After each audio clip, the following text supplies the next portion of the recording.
Bonsoir, nous sommes le mardi 23 février. Merci de nous retrouver pour cette nouvelle édition du 7-8 le journal. Comme chaque jour, retour sur votre actualité locale, entourée de nos invités, également des journalistes de la rédaction. Tout de suite, on commence avec les titres de cette édition. Le quartier de la Boissière sous les eaux à Plaisir, une rupture de canalisation a inondé les terrains du stade des Peupliers, ainsi que plusieurs habitants, reportage à suivre. Le Secours populaire donne la chance aux enfants qui n'ont pas forcément les moyens de partir en vacances, de se rendre au sport d'hiver. Plusieurs enfants yvelinois vont en profiter pendant ces vacances, comme Fatoumata, une petite clécienne de 7 ans. Nous l'avons suivie avant son départ. Et hier, vous avez découvert l'histoire du site de Météo France à travers celle de son fondateur. Aujourd'hui, dans un second épisode, nous vous proposons de revenir sur l'évolution technologique des prévisions du centre qui fête ses 120 ans cette année.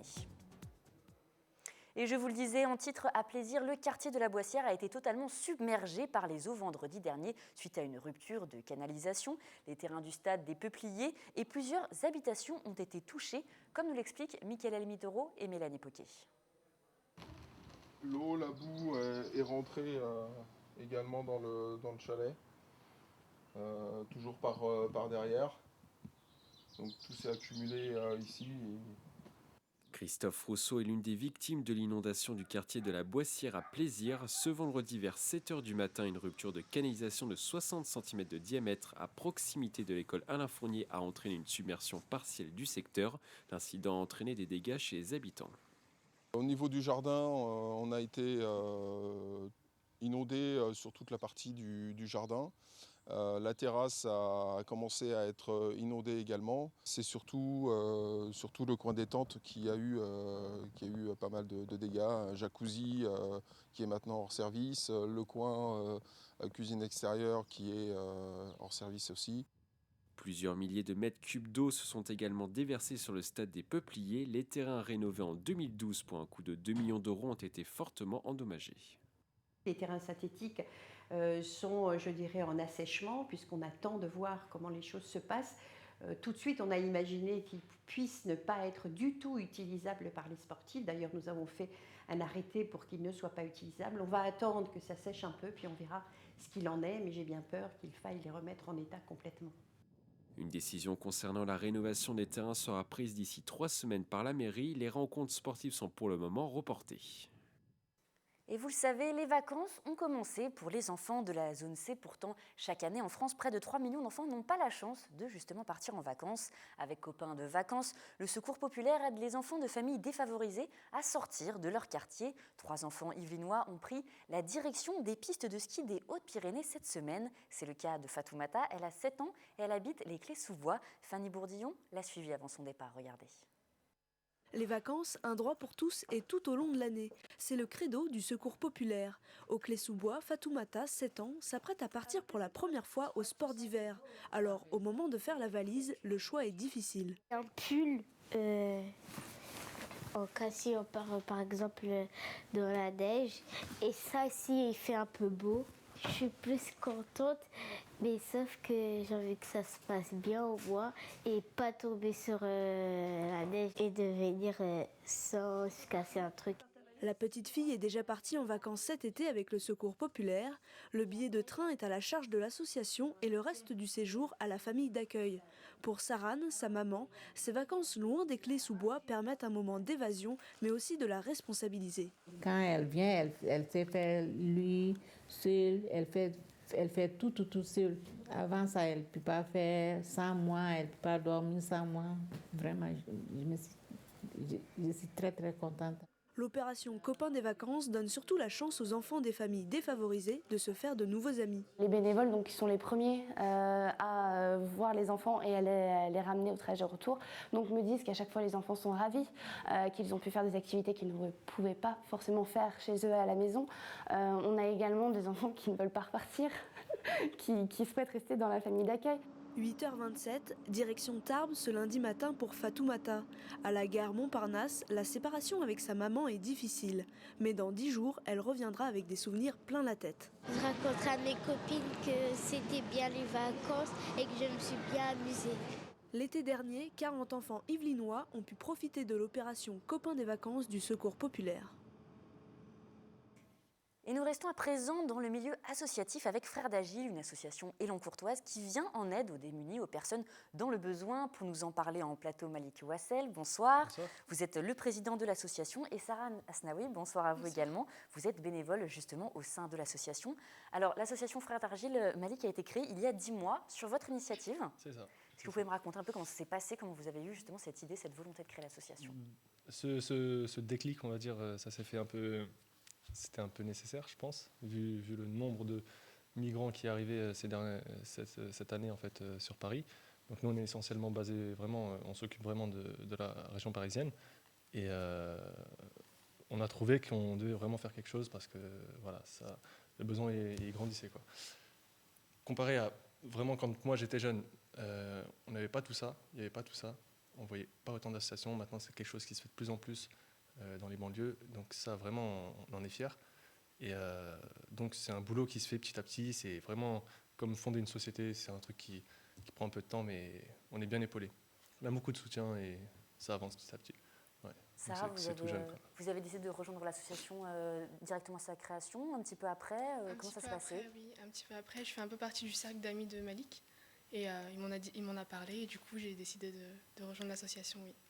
Alors quelles sont un petit peu les missions de l'association pratiquement? Comment ça se passe? Comment vous vous organisez? Donc on fait 2 distributions, voire 3 par semaine. Donc c'est simple, ça se répète, c'est répétitif. On est un peu cadré sur ça. On a nos bénévoles, les préparatrices. On a beaucoup de partenaires restauration. Il y a des boulangeries, il y a pas mal de... Donc tout le monde tourne un peu dans notre sens pour cette cause, c'est quand même une chose importante. Donc on se prépare, on a la semaine pour préparer la distribution du week-end. Est-ce que vous distribuez vraiment, pour préciser, donc, des kits, que ce soit Voilà, alimentaires, d'hygiène et aussi vestimentaires? Vestimentaire, hygiène, voilà. Surtout le contact avec les SDF, enfin les sans-abri. Il n'y a pas que les sans-abri, il y a aussi ceux qui sont vraiment logés mais un peu délaissés. Une fois qu'ils sont logés, ils sont plus prioritaires par rapport aux assistantes sociales. Donc vraiment, après, il y a un travail quand même à faire derrière. Il faut les suivre, quoi. Donc vous venez par exemple dans les hôtels où certains sont relogés, dans Voilà, les centres d'accueil pour vraiment... les hôtels, voilà. Et justement, la collecte de tout ce qui est ces kits vestimentaires, ça se fait, les gens sont plutôt donnent assez facilement. Comment ça se passe un petit peu Au niveau des vêtements, on est débordé par exemple, mais on prend encore, ça part, ça vient. Et sinon, on fait des récoltes aussi. On travaille beaucoup aussi, et je tiens à remercier vraiment toutes les associations qui nous aident. On fait beaucoup d'interassos. On est en train de fonder des belles choses avec des associations de toute l'Île-de-France. Donc ça va beaucoup plus vite en fait. Et sinon, les dons, c'est un peu au bon vouloir des gens. On a commencé vraiment, entre nous, on était 5, on mettait 20 € chacun, et on allait faire des courses, et on faisait des sacs, des repas, et on allait distribuer. Donc ça a commencé comme ça, vraiment. Ensuite, ça s'est développé. Maintenant, on a un compte bancaire, on a plein de choses, donc ça vient un peu... Voilà. Des fois, on a des belles surprises, on reçoit des dons conséquents, et des fois... Voilà. Sarah, comment vous faites aussi, vous allez distribuer justement ces kits, comment ça se passe avec les gens? Ils sont plutôt bien accueillis? Enfin, ils accueillent plutôt bien votre initiative? Ah oui, tout à fait, on a littéralement un petit comité qui nous reçoit, qui a l'habitude de nous voir, qui est content de nous voir, et franchement, ça fait vraiment plaisir qu'on ait ce retour-là, justement. Vous créez des liens justement avec ces personnes que vous voyez toutes les semaines? Oui. On est très contents de les voir, ils sont très contents de nous voir, ils nous appellent Frères d'Argile. Du coup, oui, ça fait vraiment plaisir. C'est très bien. Alors justement, Frères d'Argile, selon l'association, vous avez aussi des valeurs que vous voulez aussi porter. Bien sûr. Est-ce que vous pouvez expliquer un petit peu justement d'où vient ce nom et aussi vos valeurs également? Donc nous, vraiment, les valeurs qui correspondent à cette idée, c'est vraiment de s'occuper des personnes, peu importe leur religion, leur couleur, leur sexe, leur âge, n'importe. On est vraiment, en fait, selon nos croyances après, et ça ressurgit dans notre comportement, c'est vraiment de s'occuper, de ne pas faire attention aux différences. Donc on descend tous, selon nos croyances, d'Adam. Donc de là, on part de l'idée qu'on doit s'occuper de tout le monde. On a des devoirs envers les autres, peu importe qui soit, peu importe. Donc on doit vraiment s'occuper de tout le monde. Et voilà. Alors il y a un volet également social que vous développez plus vraiment dans la ville d'Élancourt, d'un lien avec les jeunes. Ça vous tient à cœur, ça aussi? Donc là, c'est en train de se mettre en place avec la mairie d'Élancourt. Prochainement, j'imagine, j'espère que ça va aboutir. Donc on est en train de voir ça avec le service jeunesse pour j'espère... de notre côté, on a commencé déjà notre initiative, c'est d'essayer de sortir un peu les jeunes de leur quartier, de leur banc, de leur proposer d'autres choses. C'est des choses qu'ils ne vont pas penser automatiquement à faire. Donc vraiment, on leur montre ce côté, même des plus jeunes, vraiment, mon petit frère, ma petite sœur, on les embarque, on prend tout le monde, ça leur montre vraiment la chance qu'ils ont déjà. Et ça réveille des choses en nous. En fait, c'est difficile à expliquer, mais on se rend compte des choses. Sarah, vous trouvez que c'est plus facile peut-être quand on est jeune aussi, parce que c'est vrai que vous êtes jeunes tous les deux, justement de lien à contact et de faire avancer, ça, vous êtes peut-être mieux reçus? Oui, effectivement. Après, je pense pas que le fait qu'on soit jeune, ça affecte au fait que les gens reçoivent. Mais oui, ça aide. On est souriant, on est sociable et ça passe très bien. Parce que justement, voilà, donc l'association a été créée il y a 15 mois à peu près. Vous étiez à 5 membres, maintenant il y a de plus en plus de bénévoles. Il y a aussi des projets de développement. Comment vous avez vu grandir ça? Parce que c'est vrai qu'on se dit, voilà, monter une association, ça demande beaucoup de travail. Et finalement, tout va très vite. Comment vous êtes organisé un peu à ce sujet? Justement, on a la chance d'avoir un président qui s'occupe de pas mal de choses. Et c'est vrai qu'on essaie de gérer comme on peut, mais on y arrive très bien avec tout ce qui se passe et on nous aide beaucoup aussi. Donc voilà, c'est super. C'est une aventure qui fait que commencer et on a hâte de voir la suite, quoi. Justement, donc la session va se développer. Il y a une antenne qui va être créée dans l'Essonne. Dans le 91, et on a l'intention de créer des points relais un peu partout tant qu'on pourra. Tant qu'il y aura des volontaires, on est prêt à accueillir tout le monde. Il n'y a pas d'âge, il n'y a pas de couleur, il n'y a rien, donc venez tous. Le plus jeune a 17 ans même, il y a un mineur, enfin sans compter les petits, vraiment les enfants, mais vraiment le bénévole le plus jeune 17 ans, la plus âgée elle a 38 ans. Et voilà, il n'y a aucune différence entre nous, on s'entend super bien et voilà, tout se passe à la maison, c'est le QG un peu de la sauce. Voilà. Vous avez aussi des projets sur Versailles, plus dans les Yvelines, autres que Elancourt. Voilà, on essaye vraiment d'optimiser en fait toutes nos actions, notamment sur Versailles, parce que ça serait beaucoup plus simple, plus pratique, et on se rend compte qu'il y a un besoin aussi là-bas. On ne peut pas passer à côté, aller se balader sur Paris pour distribuer, et si à Versailles, on passe devant. Voilà. Donc on est en train de voir ça, avec la mairie, on essaye de faire les démarches. Alors est-ce qu'il va y avoir un grand événement ou une initiative prochainement qui va être organisée et auquel on peut se joindre? Écoutez, ça se passe tous les samedis, dimanche matin, dimanche midi, c'est plutôt le week-end, donc vraiment. Ensuite, il y a des nocturnes aussi dans la semaine. Ça, c'est vraiment le quotidien des distributions alimentaires, vestimentaires et hygiène aussi. Sinon, on est sur certains projets. Vous pouvez aussi aller voir sur la page Facebook, Frères d'Argile. Et donc là, il y aura toutes les informations. Mais sinon, ça prendra un peu de temps pour expliquer vraiment le projet. Il y a pas mal de projets. Alors justement, voilà, si vous êtes intéressé, si vous voulez rejoindre l'association Frères d'Argile, les informations s'affichent en bas de votre écran. Il y a une adresse internet également, une page Facebook où vous retrouvez toutes les informations. En tout cas, merci beaucoup à vous deux d'être venus et d'avoir répondu à nos questions. Tout autre sujet, à présent, nous allons parler météo. Hier, vous avez découvert l'histoire du site de Météo France Attrape à travers celle de son fondateur, Léon Tesserang-Debord. Devenu propriété publique, le centre météorologique qui fête ses 120 ans cette année est toujours en activité. Une dizaine de personnes travaillent dans le service prévisionnel avec des technologies toujours plus avancées. Le point sur ces évolutions avec Mélanie Poquet. Du météographe de Tesserang-Debord à la sonde semi-automatique, 120 ans d'histoire météorologique.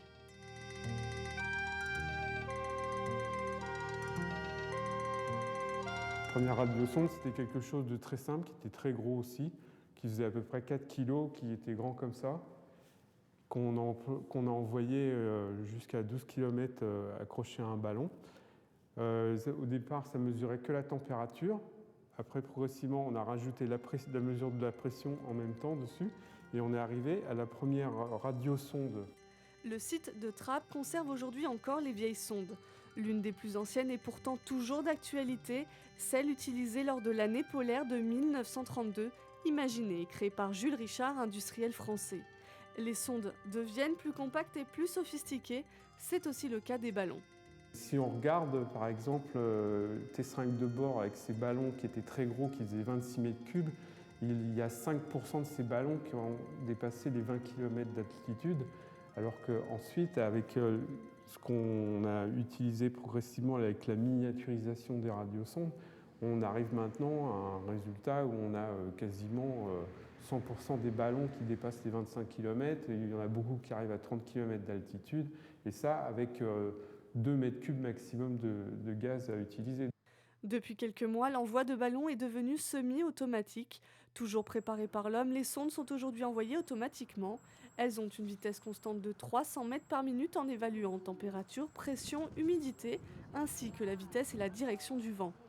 Les capteurs doivent atteindre au minimum 20 km d'altitude et c'est dans cette salle que les données sont réceptionnées avant d'être analysées par les prévisionnistes.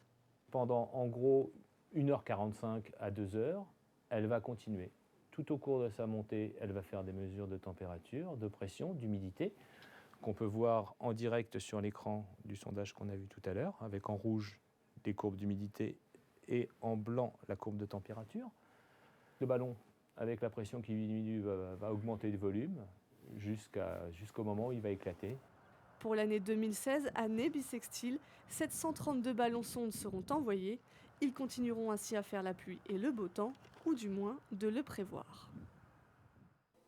Et cette semaine, c'est William L qui nous rejoint en plateau pour une chronique santé. William L, bonsoir. Vous êtes intéressé aux médecines alternatives. Bonsoir, oui. On les appelle médecines non conventionnelles ou parallèles. Les médecines alternatives désignent une grande variété de traitements non reconnus par la profession médicale. Alors, ce n'est pas parce qu'elles ne sont pas reconnues qu'elles ne fonctionnent pas. Pour vous donner un exemple, j'en ai choisi 3. Florane, est-ce que vous connaissez la thérapie par le rire? Alors, j'en ai un petit peu entendu parler, mais je ne suis pas trop au fait de ça. Très bien. Alors, vous savez peut-être déjà que rire une dizaine de minutes par jour prolonge l'espérance de vie. Alors, selon Marie-Thérèse Rose qui anime les ateliers sur cette pratique, c'est tout à fait le cas. Alors, quand on regarde les images comme ça peut peut-être faire un peu peur ou ça peut paraître étrange, mais ça leur fait du bien et ça leur apporte même un peu plus. Le rire a aussi un effet sur la douleur. C'est-à-dire qu'étant donné qu'il produit des endorphines, donc qui sont proches de la morphine, le rire peut effectivement atténuer la douleur. Surtout pour les personnes âgées, on parle beaucoup, il faut faire attention à ceci, à cela, leur alimentation et le reste. On ne parle jamais de plaisir. Or, si on rit, on vit mieux, on n'a pas besoin de prendre des médicaments. Alors bien sûr, Florane, pas besoin d'être vieux pour rire. Ces ateliers et exercices sont accessibles à tous et rire peut même vous faire économiser quelques séances de massage. Le rire produit des tas de substances et de neurotransmetteurs et d'euphorisants qui permettent effectivement de lutter contre le stress, mais pas que ça. Ça peut permettre aussi d'avoir une meilleure digestion. Parce que quand vous riez, par exemple, c'est un exemple, hein, vos côtes, elles bougent. Donc, elle fait une sorte de massage sur l'estomac, l'intestin et le foie. Donc, ça fait des organes qui vont mieux fonctionner. Bien, dis donc, William, le rire a beaucoup plus de bienfaits qu'on ne le pense. Oui, tout à fait. J'en connais un autre qui s'occupe de vos bienfaits, de votre digestion et de vos organes. Il s'appelle David Baconnet, il est sonothérapeute. Alors, ce n'est pas une maladie, mais bien une forme de médecine. Mais écoutez-le, il vous expliquera mieux que moi. De manière simple, c'est utiliser les sons pour équilibrer la circulation d'énergie dans le corps. C'est une technique qui aide à retrouver l'équilibre pour une meilleure santé morale et une meilleure santé physique. Alors vous allez me dire concrètement comment ça marche. David utilise des sons pour apaiser vos organes, mais pas n'importe quels sons. Vous le voyez sur ces images, il utilise ce qu'on appelle des bols tibétains ou des bols chantants, mais aussi des diapasons. On va travailler sur des choses beaucoup plus psychologiques, comme je vous disais, le stress, sur le deuil qu'on n'arrive pas à faire d'une personne, sur des ados, des enfants qui sont en phobie scolaire. Voilà, ça, on va travailler plus avec les bols ou avec le reiki du son. Et quand c'est plus physique, on va travailler plus avec les diapasons. Le musicien qui a mis en place cette technique des diapasons, qui est Fabien Maman, a trouvé une note pour chaque diapason. Donc de la même façon, on la met en vibration et on va le poser sur la main, sur le point qui est intéressant pour la personne. Alors pour résumer, les diapasons pour le physique et les bols pour le psychologique. Je me pose des questions sur la dernière pratique que vous allez nous présenter, William. Alors vous inquiétez pas, et celle-là, vous la connaissez forcément, elle est de plus en plus en vogue de nos jours. Je veux parler de l'hypnose, alors pas de l'hypnose spectacle comme on entend parler à la télé, mais l'hypnose thérapeutique pratiquée en cabinet et même dans certains hôpitaux. J'ai rencontré Marilyn Terré, sophrologue qui pratique l'hypnose à Elancourt et qui m'a expliqué cette méthode. En fait, l'idée de l'hypnose, c'est d'installer la personne dans un état de détente, un état de relaxation, ce qu'on appelle un état de conscience modifié. Et c'est dans cet état de conscience modifié que l'inconscient de la personne est le plus sensible, réceptif à tout ce qui va pouvoir lui être dit. Et notamment, on va parler de suggestion. Donc c'est là où l'inconscient va être plus réceptif aux suggestions qu'on va pouvoir lui faire. Alors c'est un petit côté Inception comme le film, non? Oui, tout à fait, mais là, on n'est pas au cinéma, alors si vous comptez faire tomber amoureux de vous l'homme de vos rêves ou alors suggérer à votre patron l'idée de vous augmenter, ça ne marchera pas. Il faut d'abord être réceptif à l'hypnose, et pour ça, Marilyn discute avec son patient avant, en lui demandant ce qu'il veut, ses attentes, comme par exemple arrêter de fumer ou des insomnies. Concernant arrêter de fumer, Marilyn m'a confié qu'il y avait de plus en plus de personnes qui venaient la voir avec cet objectif. Eh bien, ça donne des idées pour certaines personnes de la rédaction, pourquoi pas. Merci beaucoup, William. On vous retrouve très prochainement pour une nouvelle chronique. Et on reste dans la santé, justement, avec vous. Alors, les aidants familiaux, ce sont ces personnes qui soutiennent une proche victime de handicap ou de maladie et qui sont souvent trop seules face à cette lourde tâche qui les incombe. Depuis juin 2013, l'association Gérondicap de Montigny-le-Bretonneux a lancé un programme de soutien aux aidants avec l'organisation de réunions, d'ateliers thématiques et même de groupes de parole. William Hamel, justement, et Fanny Bourdillon se sont rendus à l'une de ces réunions qui avait pour thème l'aromathérapie. Solitude et isolement, voilà à quoi sont confrontés les aidants familiaux tous les jours. Aujourd'hui réunis dans un entraidant café organisé par l'association Gérondicap, ils reçoivent conseils et informations sur différentes techniques pouvant les aider dans leurs problématiques quotidiennes. Aujourd'hui, découverte de l'aromathérapie. L'aromathérapie, c'est l'utilisation d'huile essentielle, d'huile végétale, de produits 100% naturels. Là, on était sur un format échange, plutôt découvrir ce que les gens en savent, comment ils travaillent avec, réajuster, parce qu'on a vu qu'il y a un monsieur qui avait mis pas mal de gouttes sur un mouchoir, et puis bon, il y a eu des réactions au niveau de la peau, donc c'est plutôt donner une pratique sage et prudente et sérieuse. Un rendez-vous pour les aidants qui fait partie d'un programme particulier. Ateliers pratiques et groupes de parole sont également organisés tous les mois. Ça apporte plusieurs choses. Déjà de l'information.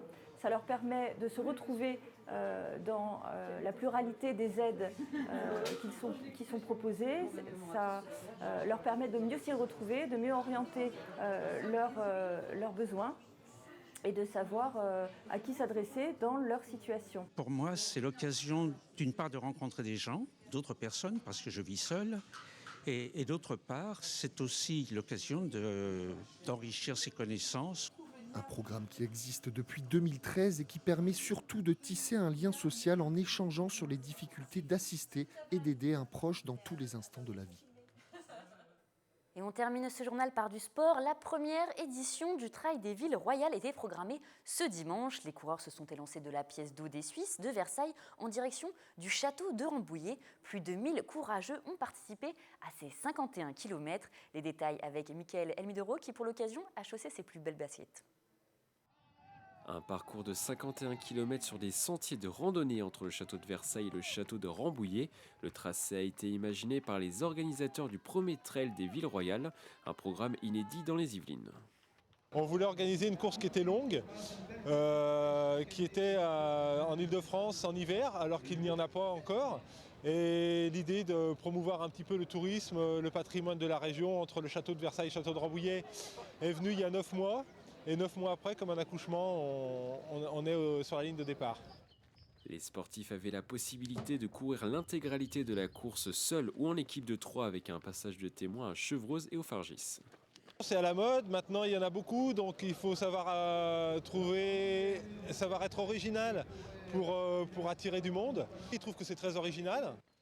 Pour cette grande première, plus de 1000 coureurs venus des Yvelines, de la région Île-de-France, de Suisse et de Belgique ont mis leur basket pour participer à ce rendez-vous. Nous sommes venus en équipe, nous avons 4 relais, mix, relais, voilà. Et on va essayer de se donner un petit peu de se tirer la bourre, je dirais. On ne fera pas de podium, c'est surtout une sortie, une sortie d'entraînement où on va se donner un petit peu quand même. Au niveau des résultats, Nicolas Duhail a terminé la course individuelle en 3h47. Dans la catégorie relais, la team PDM a bouclé le périple en 3h49. Une deuxième édition devrait être organisée l'année prochaine. Et c'est la fin de cette édition. Merci de nous avoir suivis. Tout de suite, vous retrouvez Nouradine Hagne pour le 7-8 Société, objet du débat. La radicalisation, quelle réponse pour y faire face ? C'est la fin de cette édition, je vous l'ai déjà dit. Quant à moi, je vous retrouve demain pour une nouvelle édition du 7-8 Le Journal. Je vous souhaite une excellente soirée.